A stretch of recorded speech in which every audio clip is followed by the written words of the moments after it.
Hello, everyone. Okay, I'm going to quickly talk about how we can edit those rough drafts of our research paper so that we can have the best final copy and get the full credit for the grade. Okay, so here we go.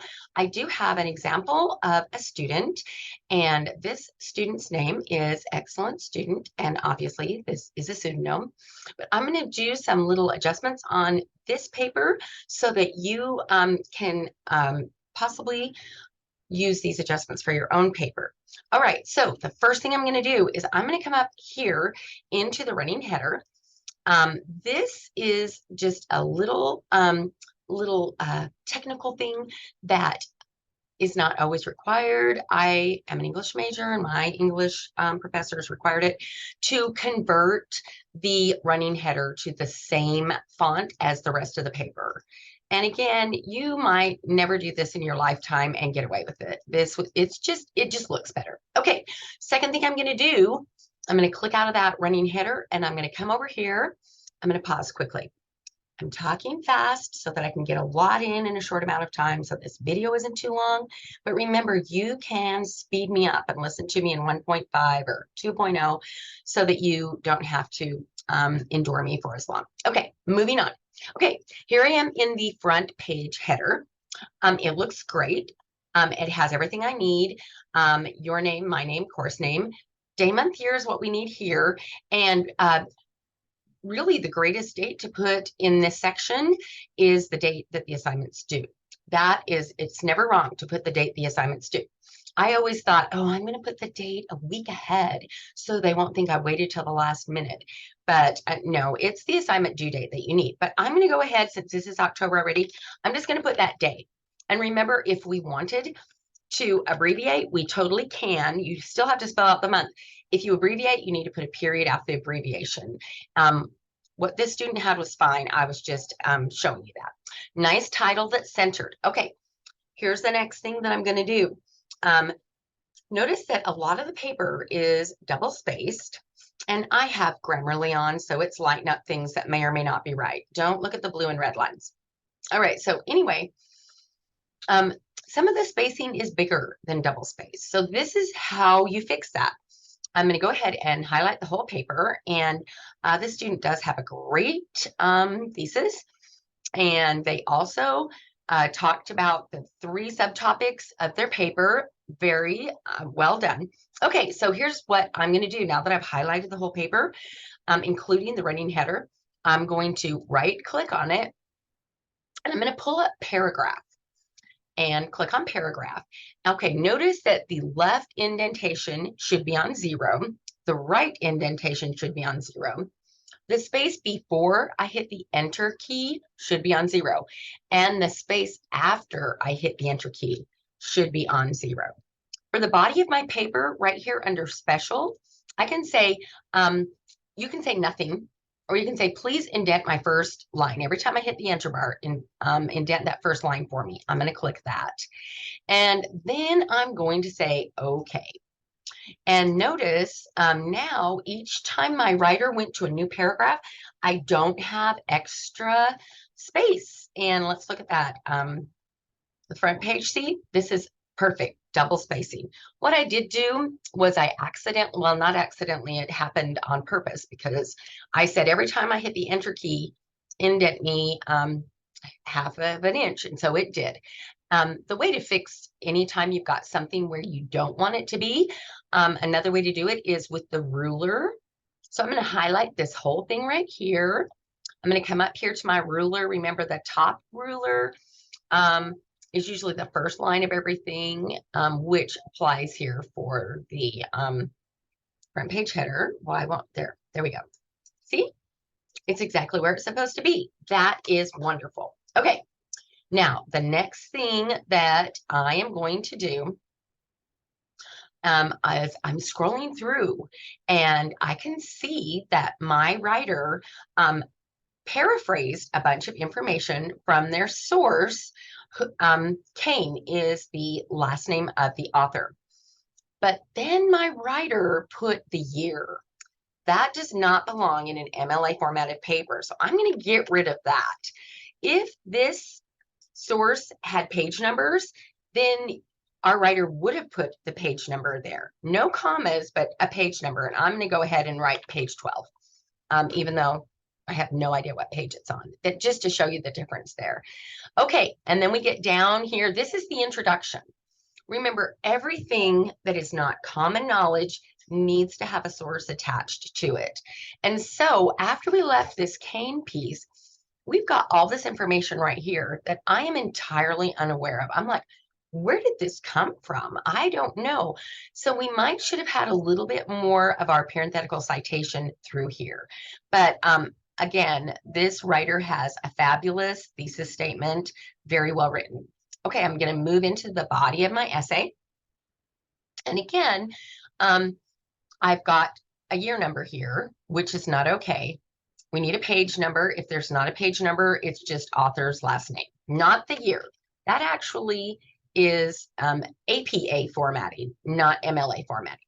All right, and so if I were to continue on with this paper, I would continue to see the same kind of stuff going on there. We need some citations.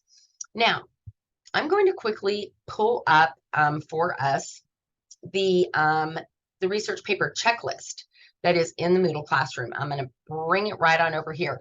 Notice that one of the criterion for this paper in, let's see where it says, hang on, internal citing. Okay, each paragraph must have at least one direct quote. Okay, so our writer needs to go back in, and instead of just summarizing and paraphrasing, which are great things to do as long as we list our source in that parenthetical citation, but we do need to have a direct quote in every body paragraph, at least one. If your paragraph is quite long, several. You need to give credit to whoever the writer is. And if you're paraphrasing, it's not easy to just pick up some of the words from the section you're paraphrasing and put that direct quote into your page. Okay, now I am going to scroll down some more. I'm going to scroll down some more, and I do not have a single direct quote in this entire paper. So hoping that our writer will help with that. Okay, here I am at the works cited page. Okay, now remember, on the works cited page, every work should have a hanging indent, and we don't have that going on with this paper. So I am going to highlight the whole works cited page, and this writer has a ton of sources, which is awesome. It is awesome. Okay, I'm right-clicking on the sources, clicking on paragraph again. And this time you can see that the left indentation is not entered. It's got to be on 0. The spacing before and after I hit the enter key should be on 0. My entire works cited page, just like my entire research paper, should be double spaced. And then in this instance, the special thing that I'm going to do, I'm no longer wanting to indent the first line. I'm wanting to have a hanging indent. So I'm going to apply all of that to my paper. Check it out. All the extra spacing is gone, and now I have hanging indents for all of my sources. So this is wonderful. Here's the thing that we got going on. We need to say works cited. Works cited. Okay. Looks like, I mean, I did go through this, and Excellent Student has done a really great job with all of the sources that are used. Here's another little thing that you might have going on in your paper. I have 2 sources that are called Giant Panda. That's the title of the source. That would be what I put in my parenthetical citation. However, who will know if I put this one in or that one in? My reader needs to know. And so I'm going to have to include all of this. All of this. It's going to be the Giant Panda, comma, close quotation marks, and then in italicization, Smithsonian National Zoo in the parenthetical citation when I use that. Just the first time. The second time I can abbreviate it. I can say Giant Panda, comma, close quotation marks, and just Smithsonian. And then my reader will come and find, oh, here's the Smithsonian one. For the Nature Conservancy, again, the first time I use it, I'm going to say the Nature Conservancy. After that, I can just say giant panda, comma, close quotation marks, conservancy, close parenthesis. Okay, so this is great stuff. However, remember, in that I'm bringing back up the checklist, if we look at the end, it says you have to have a minimum page limit of 5+ full pages. Remember, if you don't have at least 4 full pages, I cannot accept it as a research paper. That is, our department is hard and fast on that. So you need at least 4 full pages. Our writer does have 5+ full pages. Looking good there. Okay.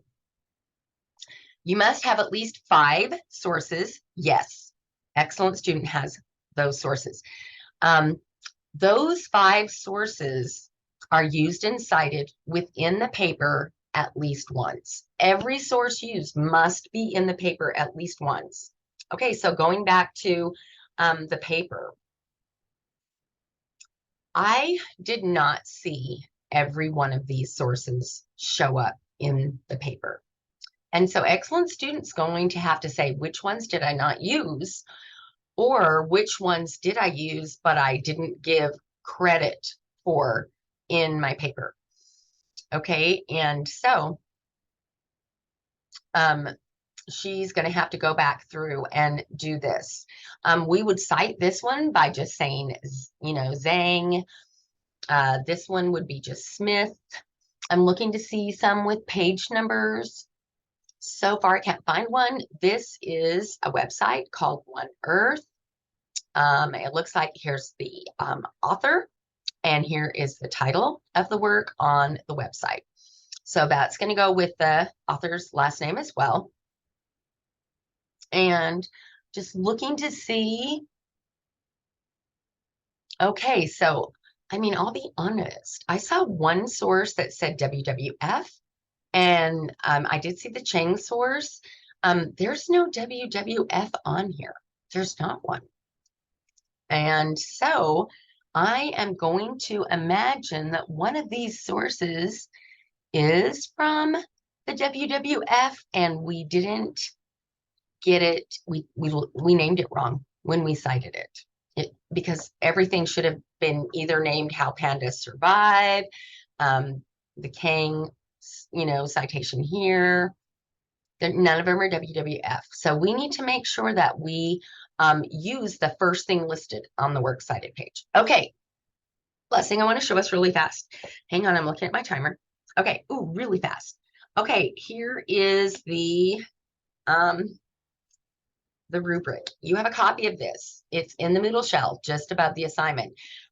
Remember, every one of these things, if you stay in the excellent comment, that's how you're going to get 300 points on your paper. This paper is worth 300 points. You want to stay in this column. Okay, so many students have been a little bit cross that they had to talk with the tutor, either face-to-face or through Teams. And then when they have talked with me later, they've said, oh my goodness, the tutor caught so many things that I didn't even know I had going on in there. So be sure to do that. Y'all have a fabulous day. Email me if you need me. This paper, again, looks great. It's a great rough draft. A few more things need to be done to make it a strong final draft. All right. Talk with you soon. Bye-bye.